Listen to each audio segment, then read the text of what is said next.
আসসালামু আলাইকুম রহমতুল্লাহি ওবারাকাতু। সবাই কেমন আছেন? আশা করি ভালো আছে। এই গরমে বাজিগার সহ অন্যান্য ফাঁকি হিট স্ট্রোক থেকে কিভাবে বাঁচাবেন এই নিয়ে আজকে একটি ভিডিও বানালাম। এখন যেহেতু অনেক গরম পড়ে, তাই প্রতিদিন পাখিকে গোসলের পানি দেবেন, যাতে ওরা গোসল করে শরীর ঠান্ডা রাখতে পারে, হিট স্ট্রোক না হয়। এরপরে যাদের পাখি গোসল করে না নিচ থেকে, তারা পাখিকে দিনে 2 থেকে 3 বার স্প্রে করে দেবেন।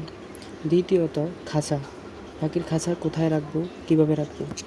পাখির খাঁচা এমন জায়গায় রাখবো যেখানে সরাসরি রোদ পড়ে না। আর যেহেতু আমরা শহরে থাকি, তাই আমরা অনেকেই বারান্দায় পাখি ফেলে থাকি।